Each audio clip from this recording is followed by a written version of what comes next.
Good evening. I'm Gavin Cleesby, the Director of Programs, Exhibitions, and Community Partnerships for the Massachusetts Historical Society, and I'm happy to welcome you all here on this hot summer evening, and thank you for braving a very warm day to make it. For anyone who is visiting the Massachusetts Historical Society for the first time, we are an independent nonprofit library. We maintain a huge library with an amazing collection of material. We are also the first historical society in America, so we've been serving the public for the past 230 years, making our collections available. We also host a wide variety of programs. We're only able to host programs like tonight's or these upcoming events thanks to the support of our members and donors.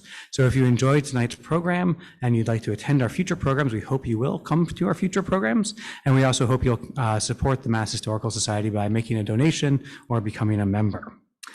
This evening, we'll hear from John Taylor Williams on his new book, The Shores of Bohemia, a Cape Cod Story.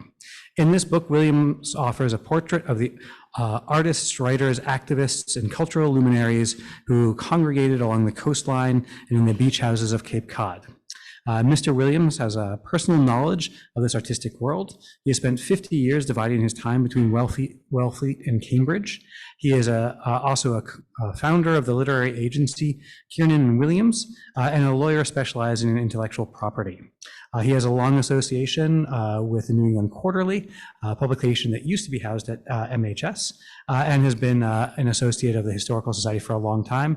And just as a random side note, I found out this evening that we were born in the same hospital. And not only that, there's a third person in the room who was also born in that hospital. So those of us who are graduates of Mount Auburn, I introduce our speaker.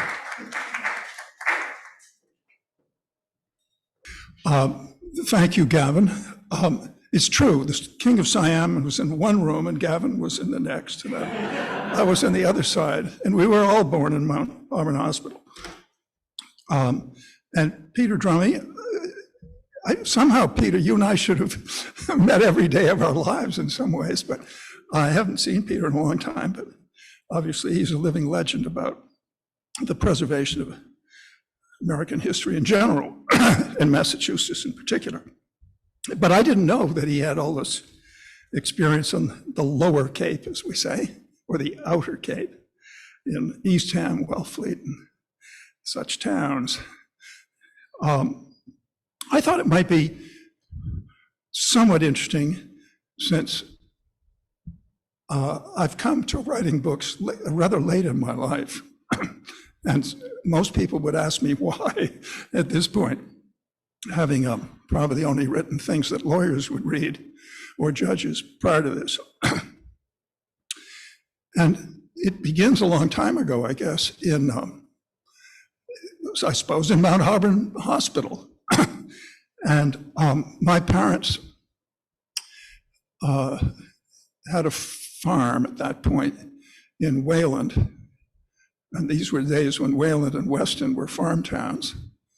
And then we moved to a farm in Weston. So the country was kind of a setting. And the political setting of that time began to interest me intensely. My parents were quite conservative. And everybody in school either had an Eisenhower pin, and I should say that I have no relationship to Eisenhower. I mean, everybody knows me as Ike Williams, but when I was young, I boxed, and my roommate, who went on to be the referee at the Tyson-Holyfield fight, thought it was amusing for my name to be Ike Williams, who was then a black boxer out of Trenton, New Jersey, who was our hero. He fought Kid Gavilan, the great Cuban boxer in the 50s. Anyway. But all the kids had Eisenhower pins, but some of them had a silver shoe with a hole in it, which some of you will remember is the thing that people wore if they supported Adlai Stevenson. And so I began to be interested in this left-right kind of thing going on. And remember, this is the height of the communist subversive committees in the House and the Senate.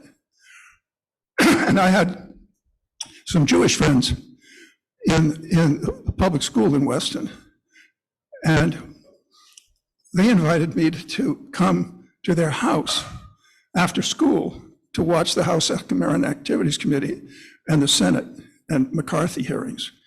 So, and Joe Welch, who I later got to know was a lawyer, but was the person who began to turn the tide finally.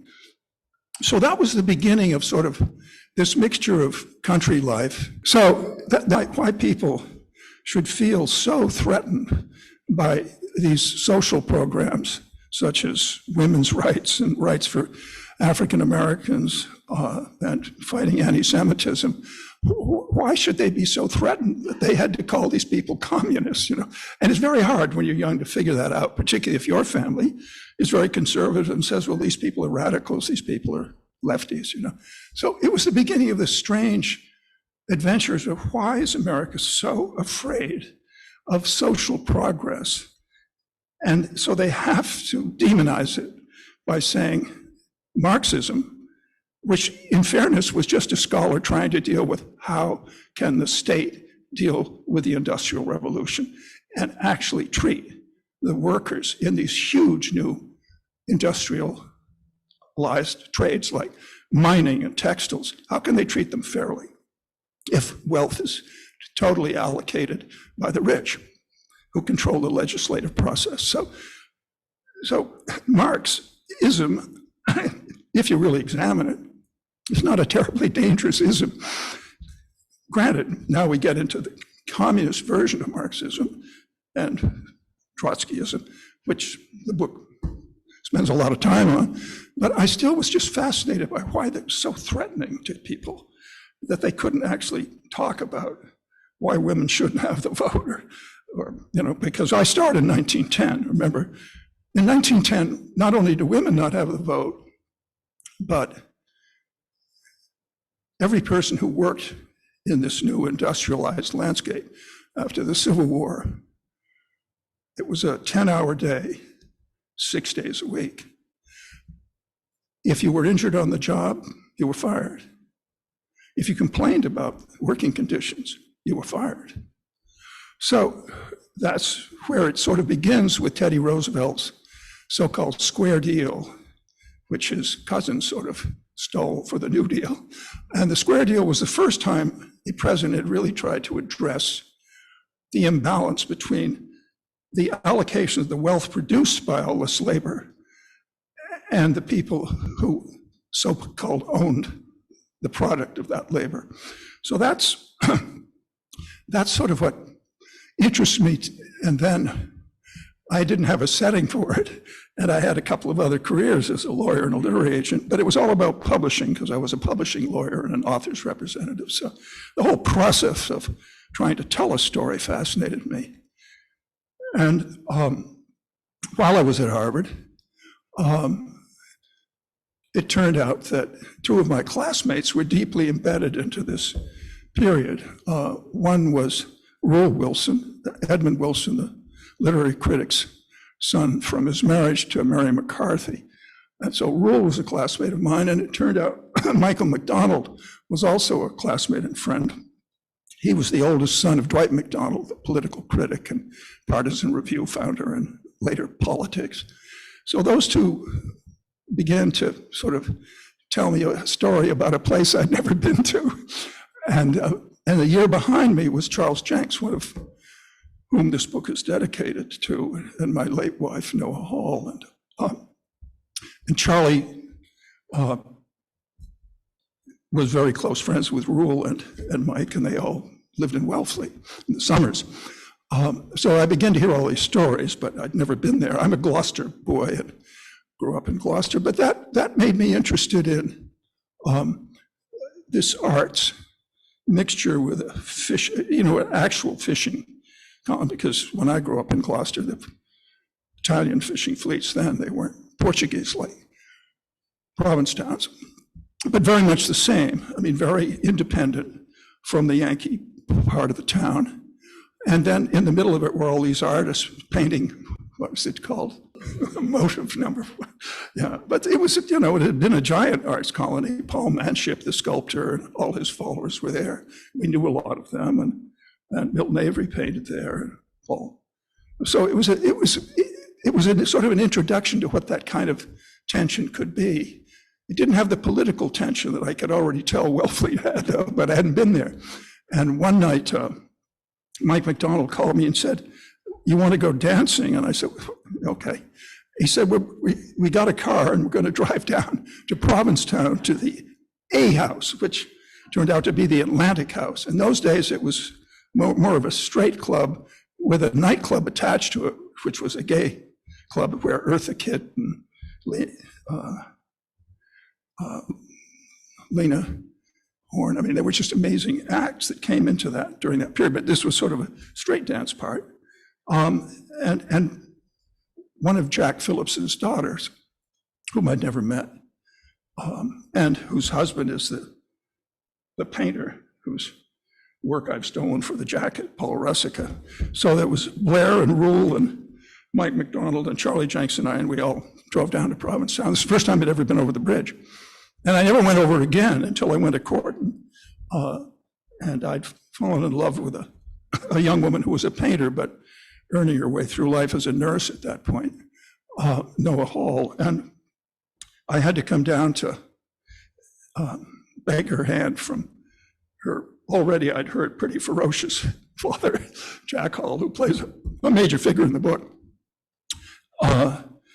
And so I went down this time on a more serious venture, but it all worked out, and that began my real involvement with Wellfleet, because we then bought a house that Mary McCarthy had lived in when she was married to Bowden Broadwater and wrote A Charmed Life, which many of you have read probably.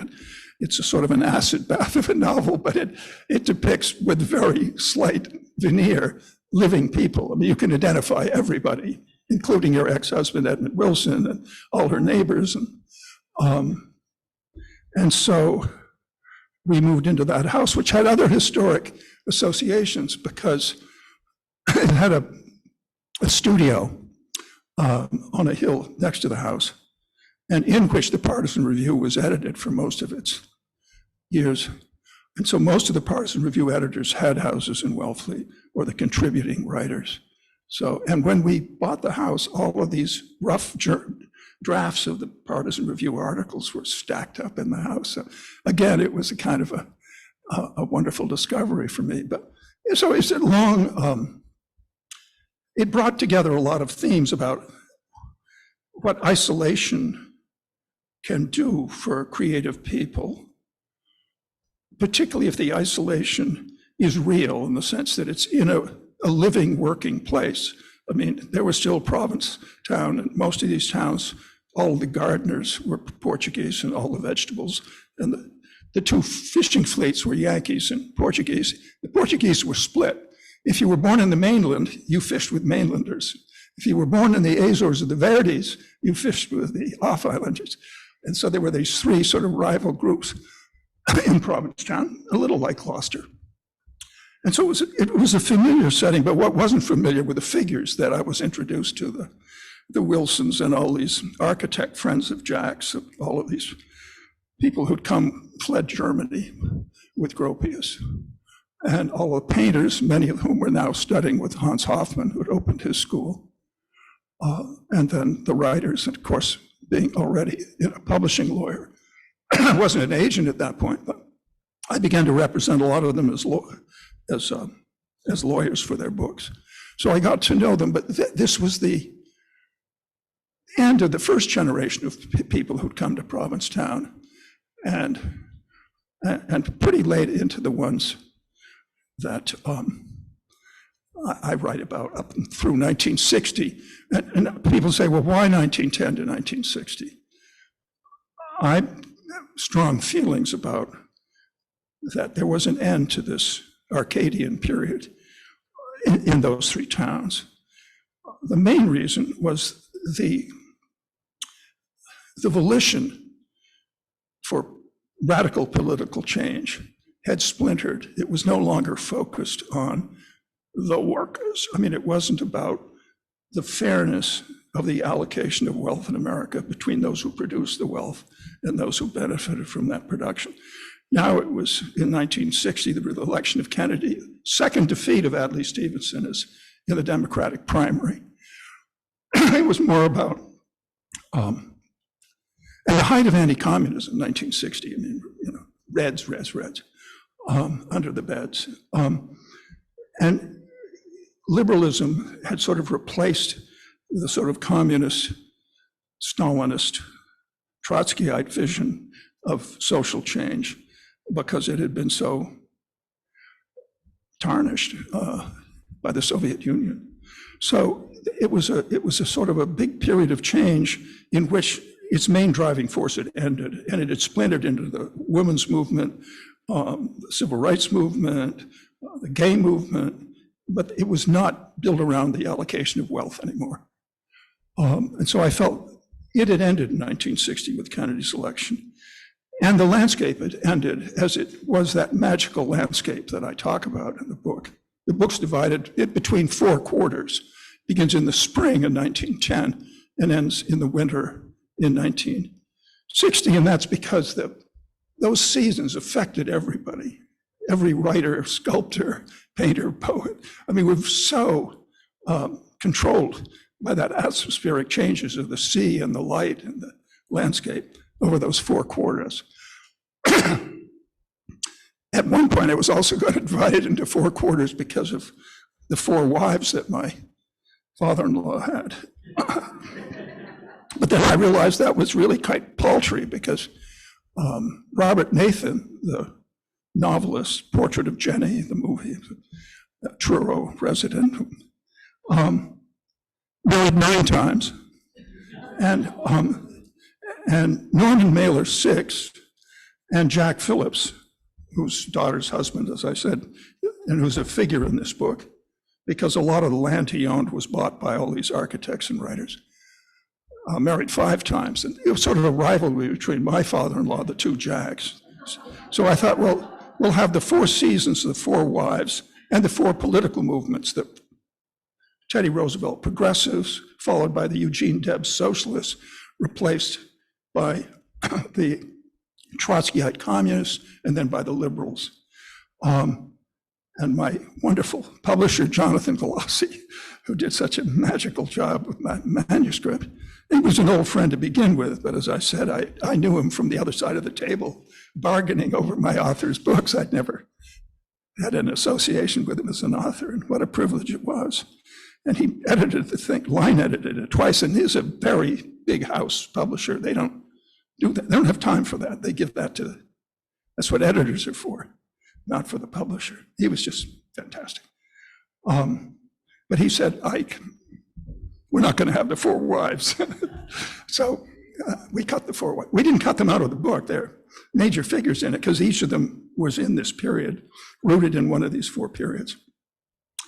Anyway, so that's how it came to be about. And let's see, when did we start, Gavin? I can't remember. We started at 5? 6. So I'm 20 minutes into the show business here. Okay, because I did want to talk. I was saying to Gavin, and you've got an idea of what the book is about, I hope. But I thought it might be fun to talk a little about how it relates to Massachusetts, because of course it springs up in Greenwich Village, and these people first come because 2 people have kind of planted the flag in the arts. Charles Hawthorne's School of Painting has been founded in 1896, and painters from all over the United States are coming to study, particularly women, because he was very welcome to women painters and married to one. And so the Hawthorne School was booming. And Mary Eaton Vorse's husband had died, and she'd gotten into her career as probably America's leading expert on labor all over the world, labor unions. And there's a wonderful picture of her in the 1930s at an automobile strike in Detroit, and she'd been shot through the forehead. There's blood coming down, and she's still holding up a sign. And she was kind of the glue in Provincetown because everybody knew her. And she was a member of the Heterodoxy Club, which were a group of women who sprung out of the Liberal Club in New York, where all these people came from. And heterodoxy meaning equal in Greek. And so there were 25 women members who met every other Saturday in New York from till 1946, I think. And they were incredibly close friends. And, everybody was involved in it. Margaret Sanger, Emma Goldman, all the women who led the suffragette movement. So it was a very close-knit group, and most of them wrote for the masses, the left-wing magazine in New York.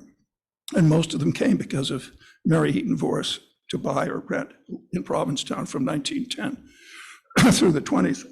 And then many of them moved there permanently, as she did. But it was on her wharf. There was a fish house at the end of the wharf, and she was approached by Floyd Dell, who'd started a theater in the Liberal Club, if they could open a theater in the fish house at the end of the wharf. And she said, sure. So she asked this woman friend of hers who was painting in it to leave, and they started putting on plays there. And the second year, it's when Eugene O'Neill comes to Provincetown, and they convince him to read his play, and he refuses to. Someone else reads it. It's the first of the Glencairn cycle. It's his sort of fictionalized memories of being a deckhand on a tramp steamer, in this case called the Glencairn. And it's three plays, but the first play is what they open the theater with. And it's an enormous success, and an enormous success in New York in the beginning of his career. And he wins the Pulitzer Prize the next year. So it's the beginning of a new American theater. So those are the people that draw the people from Greenwich Village. But I thought, since it's the Massachusetts Historical Society, we could talk a little about the influence of Massachusetts on this rowdy crowd of Bohemians. And it sort of begins a long time ago. So Bartholomew Gosnold, sort of a Elizabethan bully boy, explorer, pirate. Of course, he wasn't a pirate as long as he captured Spanish, French ships, but and he's the one who comes into the Cape and lands in a number of places. And each time he comes back with his landing party to the boat, it's filled with codfish. And the deckhands who are manning the boat while he's exploring the shore say, we just almost can catch them with our hands. And thus he says, well, let's call it Cape Cod. But he's a pretty interesting guy anyway, because he also outlines the first map of Martha's Vineyard and names Martha's Vineyard after his daughter, Martha. And then those islands we know of, Cuttyhunk and those little islands, he named them the Elizabeth Islands in honor of his sovereign. So that's the beginning of a real English-American relationship between the Cape, because it is the closest piece of America to England. And you'll see this influence in the painting and the poetry and the writing and radicalism, suffragette movement. And so it's not totally illogical that this tip of the Cape should be so involved in the things that were going on simultaneously in England, right up through Bloomsbury. I mean, there's a whole lot of vibe going on there. So after Gosnold, things begin to get worse, unfortunately, for the first people. So the Mayflower on November 11th, 1620, headed for Jamestown, Virginia. They must have had a hell of a navigator aboard. End up in Provincetown Harbor, and think it might be a good idea to do some exploring, and they're pretty welcomed by the Indians. But the Indians then, after a day or two, are off doing whatever they're doing, fishing, and they decide they'll look for the Indian village, and they find a kettle there, and they find some buried corn, and they steal it, and the next thing they know, they're under arrow fire, and creating a whole new American myth. Peter, can we call it false facts? That they never step into the New World until there's a rock in Plymouth Harbor. I think that's maybe the beginning of false facts. Anyway, that's a real turning point, because it's quickly settled. all the way down from Plymouth. And it's deforested over time. And gradually, as you know, it's fished out. These were whaling towns, particularly Wellfleet, but Provincetown, Truro, but Wellfleet had a large whaling fleet. So as far as China and the Arctic, and then, so there was cod, whale, and then as the cod replaced the whale, then the cod moved further north, so you see Winslow, Homer, and they're fishing off those foggy Grand Banks and dangerous water then. So the whole Cape landscape has changed, and the reason it's so almost the way it was, it's a glacial tombolo in which the Wisconsin Glacier hits the sea, and all this ground up boulder and gravel and sand ending in Provincetown, and the harbor comes down, and it's then, by the time the first Native Americans reach it, is very heavily forested. There's almost no open land, except where they do cut and burn for the three things, corn and beans and pumpkin. And suddenly, in just a couple hundred years, it's very little topsoil, so it's the way it is now. The pitch pine that you see all over the Lower Cape didn't blow over the canal until after the war, so it was a really barren landscape, except around houses and churches where there'd be some locust or cedar swamp or something. So that Massachusetts itself transformed that, and there were laws in the towns of Wellfleet and Truro about you couldn't graze cattle because they were ruining the whole landscape. And so they transformed the place, and the diseases they brought, plus the misunderstanding of Indians thinking when they signed things that they were giving them away as opposed to just sharing them, because of course they had no belief in only the gods owned the landscape, not individuals. And so they were glad to share them, but that wasn't the view of the other side. So they vanished very quickly. So thus the Cape had this transition from the first America to a much more anglicized America. And, it was governed by Massachusetts. So that, for instance, the town meetings still are incredibly influential in those towns. And we're one of the joining places for these radical Bohemians and the townsmen to actually get together and talk about things. That was one of the great meeting places, and still is in Provincetown and Wellfleet. I'm not as familiar with Truro. Anyway, so there were some good things that were left there too. Harvard College plays a huge role in this story. It was a very interesting group, the Bohemians, because most of them came to be in the reform movement in New York. These young women came from all over, educated young women from the Middle West, the Far West, influenced by these new, excuse me,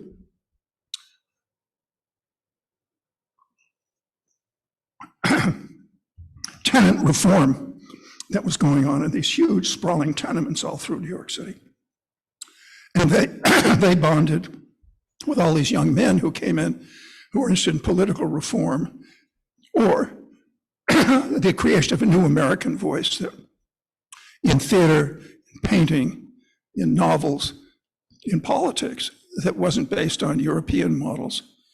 Although in politics, clearly, much of the labor movement is Marxian, but the idea of a revolutionary change in America, and I don't mean a war, but a really revolutionary change, that communist period of late Lenin, Trotsky, Stalin was clearly not an American movement, but it became one for them. But Harvard had an enormous amount of contributors into this world. And Dos Passos, And of course, his hero had just graduated a few years before him at Harvard, John Reed. John Reed is an actor in that first play of O'Neill's.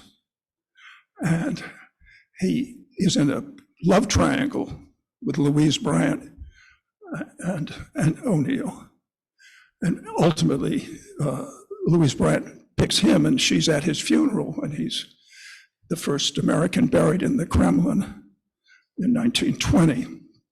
But they sold their house in Truro when they moved to Russia to cover the revolution to Margaret Sanger, the birth control leader and radical, who named her dog Truro, by the way, Peter.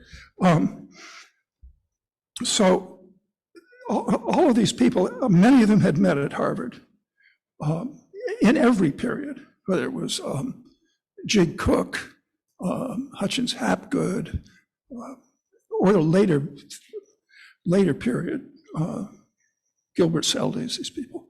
So Harvard College, and it comes back again because in the Sacco and Vanzetti trial in 1923 in Dedham, most of the people on each side are Harvard graduates, the judges and the prosecution and the defense counsel, who came from my former firm, Hill and Barlow. Almost all had gone to Harvard and Harvard Law School. And on each side, President Lowell, an anti-Semite, deep conservative, hated immigrants. And so he tried to do as much as he could to influence the court and the lawyers about the death penalty for these guys. On the other hand, much of the faculty and student body protested every day outside the courthouse. Felix Frankfurter led a lot of them. And people came from all over the world to protest this trial because it was the height of the anti-immigrant thing. Of course, we're back there again, but what is it, Mexican rapists? So they were demonizing them. And so people like all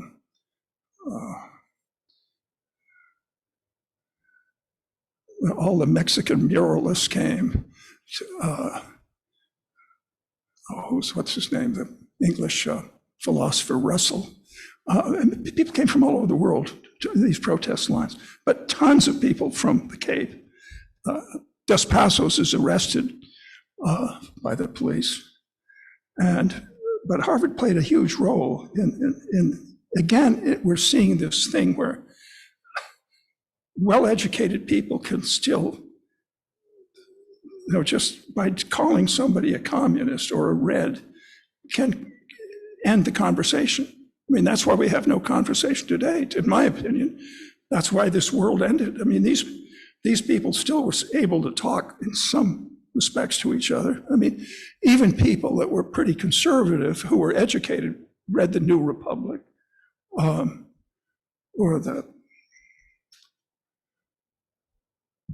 even the masses, and certainly the Partisan Review. So it's odd that even educated people could be so far apart as they were in Sacco and Vanzetti. And all the people in that case, I mean, Ben Shaw's living in Truro when he does those magnificent etchings of Sacco and Vanzetti. You've probably seen them. Dos Passos writes a novel about it. Lots of people were deeply influenced by. And it wasn't so much that one of them probably did shoot. It was a shoe factory robbery. It was the payroll for a Brockton shoe company. And there was some proof that Sacco probably killed this guy, but Vanzetti had nothing to do with it. But because they'd both been members of a radical Italian political group and were friends, they were tried together. And as far as the Massachusetts court and President Lowell, I mean, any immigrant basically who wasn't an Anglo-Saxon should not be in the country anyway. So we see that playing out a bit, don't we? World War II again and one, Provincetown is deeply influenced by Massachusetts because it is a submarine base for the US Navy, both in the First and Second World War, which led to its being a much more complicated and bawdy town. Sailors bring a lot of booze and brothels with them, and then Provincetown changed dramatically in the First World War and Second World War. And some people say for the good, but it certainly brought a lot of painters down to paint them, like Paul Cadmus. I don't know if you've seen of his paintings of the Second World War sailors, but also, that was the beginning of the Portuguese community, oddly enough, who turned out to be much more tolerant about homosexuality than the Yankee community. The Portuguese community said, hey, we're deeply Catholic. I don't want my kid being a homosexual. But they seem okay, and they pay for their rooms and their drinks. So why don't we open some rooming houses and hotels and clubs and bars? And that's what transformed Provincetown. And not only was it became a much more liberal and understanding, tolerant town about sexuality. And of course, a lot of sailors helped a bit too. And so a lot of these people get caught up in the First and Second World War during the Red Scares because J. Edgar Hoover is hired as a young kid by Mitchell, who's Woodrow Wilson's attorney general. He'd been his attorney general when he was governor of New Jersey too. And he had a thing about Jews and that every Jew was basically a radical. And so they were massive arrests.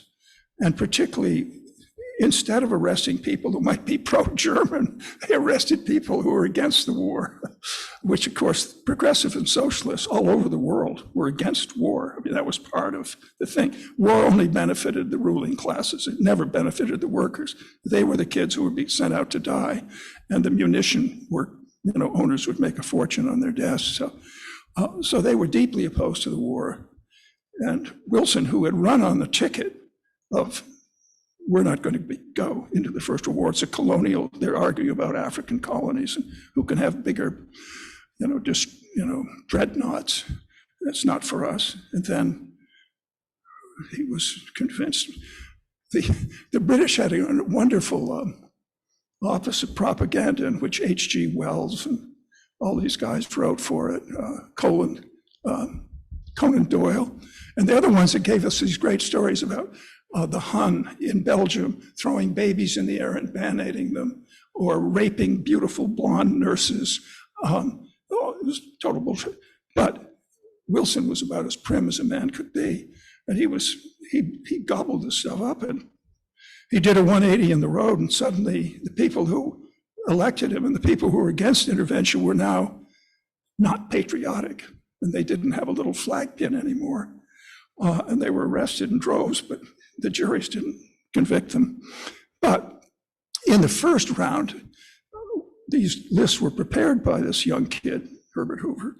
He created a list of 460,000 American radicals, of which 22 were deported on a boat that became known in the press as the Red Ark, and amongst them was Emma Goldman and her lover, Alexander Berkman, who tried to assassinate Frick unsuccessfully.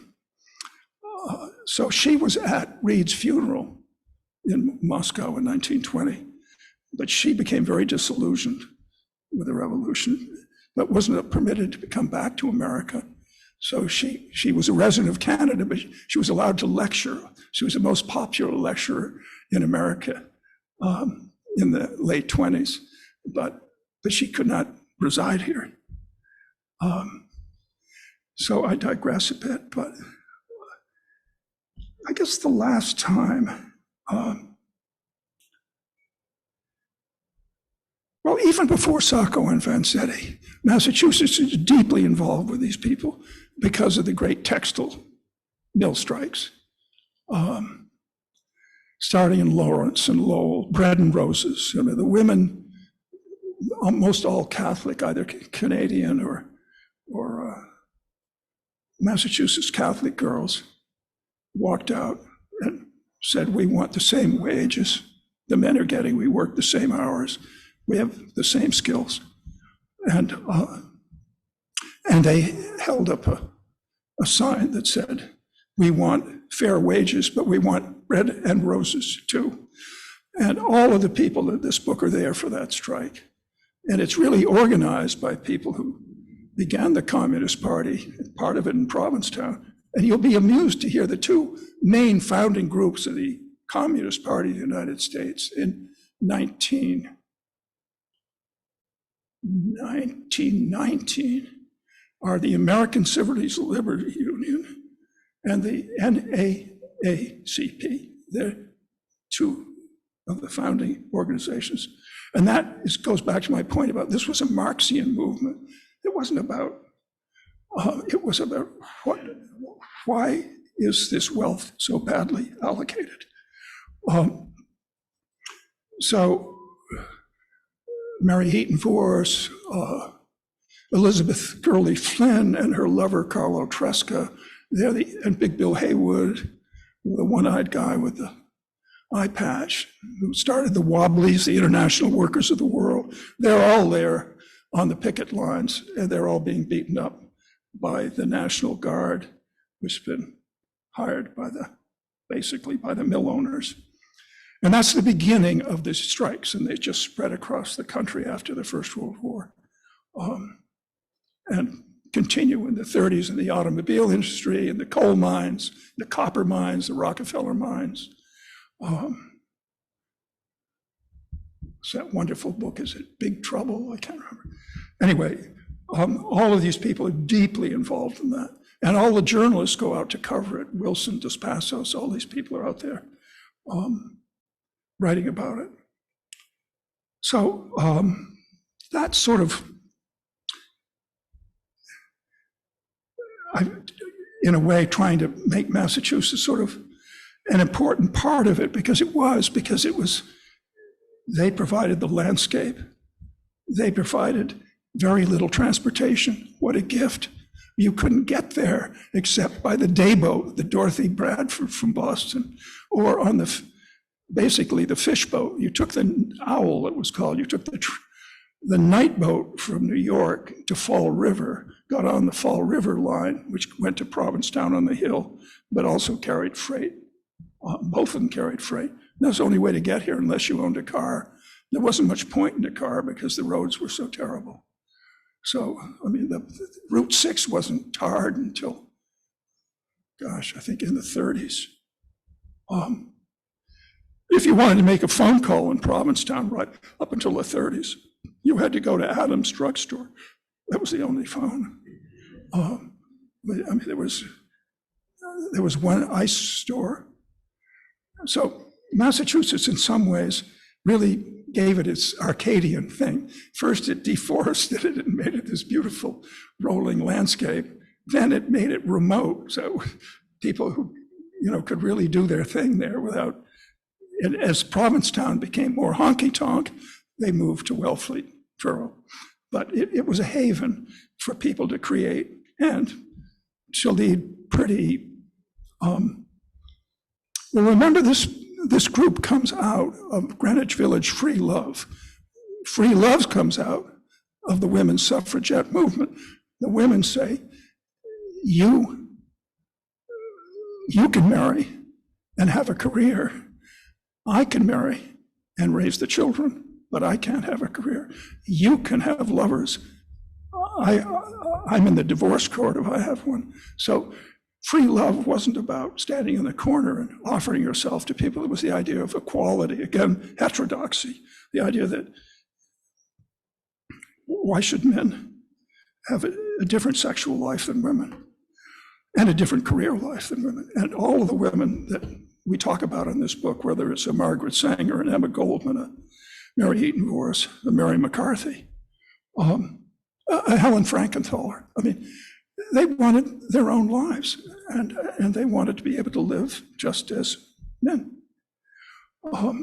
So I hope I've given you some feeling of what's in the book. I mean, having represented authors for years, I've always said, you pick up your book, you begin to read from it, and unless you're a trained British actor, you've just lost your audience.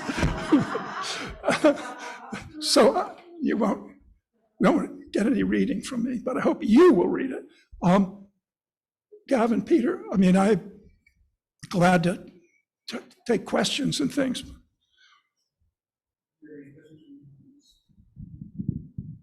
Don't be shy.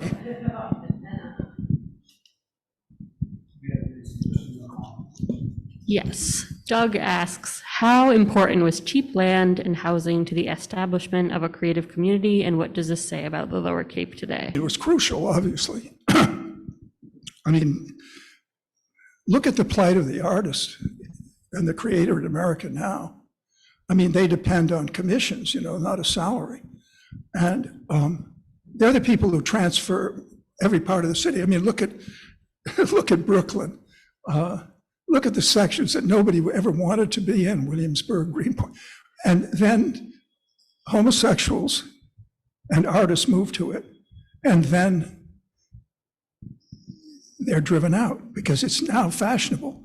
There are restaurants, bars, movie theaters. And the same thing with, I mean, it just, Greenwich Village was getting enormously expensive. Stanford White had built that big arch. And people were beginning to realize it's pretty cool down in the village, and they couldn't keep up with even the rental prices. And very few people of this class owned houses. I mean, Mary Dodge, but almost none of these were all people who lived in tenements, these artists and writers. So Provincetown, suddenly, you could rent a studio as a painter for $400 a year, unheated, and one toilet in the entire building often. Remember, there was no toilets during this period. They all had privies in the yards behind them, including Mary Heaton Vorse in a big house, but nobody had plumbing. So, I mean, they'd never seen anything like that for rental. And the Portland Gale had destroyed the fishing industry in 1898 in Provincetown. So it was reeling as a community from this loss of both men and income. And so there was a lot of abandoned fish houses and scaling houses and even fishermen's houses who were selling it and moving north, or Yankee farmers. The land had been farmed out and were looking for work. So there was tons of cheap real estate. And that made a huge, and that's another reason actually it ends in 1960, because once the park comes, it becomes a tourist playground. And these little houses are now blown into what was a 2-bedroom into a 5-bedroom, and with a driveway and a lawn. Bohemians were not interested in driveways and lawns.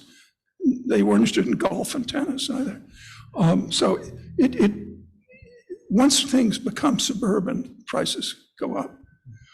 So no, I think without that real estate market, and without the fact that it was being depopulated because of the landscape having been abused so badly, and the fishing industry pretty much down on its haunches, it couldn't have maintained that 50-year Arcadian period in which almost every creator could afford to come and rent for a month and then find something that they could buy or rent long term. No, it was a crucial thing.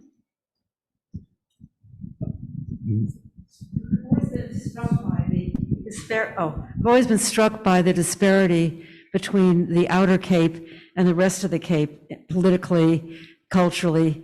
I almost feel that the people in the other part of the Cape, let's say starting at Chatham and going down toward Falmouth, look at Provincetown, Wellfleet, and Truro as sort of other, and it's almost as if there's a division between those communities and the rest of the Cape, especially in terms of diversity. No, that's a really fair question, because obviously this is a really centric book. I mean, I'm embedded in these 3 towns as if there weren't any other places where things went on of interest. And you're talking about the Lower Cape, the other side of the canal. There were painters and writers from Barnstable all the way down in various towns. There were no painting schools that I know of any prominence until you got to Provincetown. Major writers, there were a few in Eastham, and Edmund Wilson. Edmund Wilson, one of his friends from college and served in the war with him and close friends, had a very big sort of summer house. He refused to go to it in Eastham. But Mary McCarthy was curious. So she went to a dinner party at this guy's house, and there was sort of a very conservative crowd at the dining room table. And a man next to her said, do you know how many cats live in Brooklyn? And she said, no, I don't. He said, well, guess. She said, no, I'm not going to guess. And he said, well, I'm talking about cats, K-A-T-Z. And she turned to him and she said, oh, she said, that was my mother's name. And she got up and left. One of my favorites. Anyway, I don't mean to demonize the other towns. There were certainly scattered writers throughout and some good painters, but there was nothing, in fairness, nothing like those three towns during that period, in my opinion. I just rediscovered the Cape. I hadn't been there since I was a little kid, and I had to go to a funeral in Orleans. So just because of that, I noticed your book, and I came to this story, your lecture. But I was blown away how gorgeous Nauset Beach was in that whole area. It's just beautiful.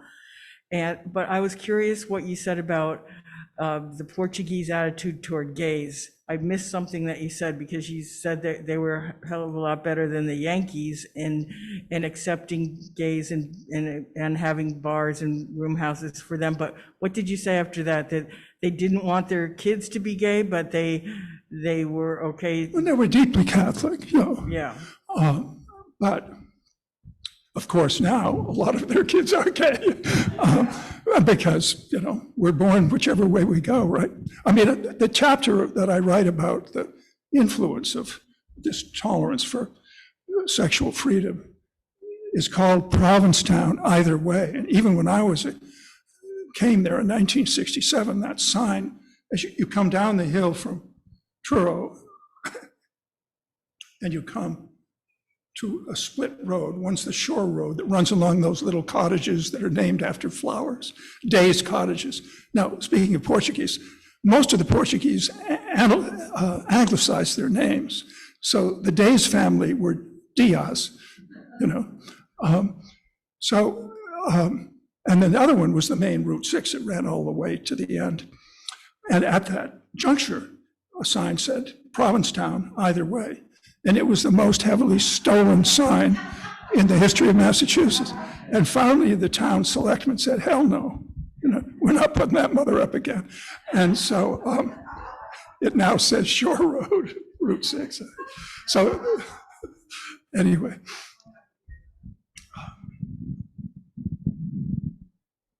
Thank you, Gavin. Wellfleet is only about 6 or 9 miles from Provincetown, if I'm correct. I'm just curious why there wasn't any spillover. Wellfleet has not changed very much in many, many years. Of course, Provincetown has. And I'm just curious, was there some kind of a wall, or why was there such a deep concentration in Provincetown and no migration to Wellfleet? Well, I think, I mean, that's a fair question. I don't think again, that early question about real estate was one of the things. Provincetown became expensive to buy or lease in, and Wellfleet and Truro were cheaper. Provincetown had the biggest high school in the Cape. And that is one of the things that its tolerance did lead to, is the high school has dropped down until it is so small that it hasn't even got a 7th grade yet, because lots of the families have no children. And they bought all the houses of families that had children. And so a lot of those families have moved to Wellfleet and Truro. So there's all kinds of reasons for migration, as we know in American history. But it was mainly if people had enough money, they'd move to Wellfleet and Truro because it was less crowded. But everybody went to Provincetown. I mean, that's where the plays were, that's where the parties were, that's where the bulk of the intellectuals met there for all kinds of reasons. But there was people wanted the rural life that they'd first seen, and it was disappearing swiftly in Provincetown because now the day boats were multi-boats. I mean, there were boats coming in every hour, with hundreds of people. So it was not the Provincetown that they'd come to in the 20s and 30s. But there was no wall. I mean, everybody, if you were talking about centric, these people still kept a leg in New York because that was still the center of their political movement. The left movement was based in New York, and many of the magazines and publishers they worked for, the galleries they had their paintings in, Betty Parsons Gallery, and so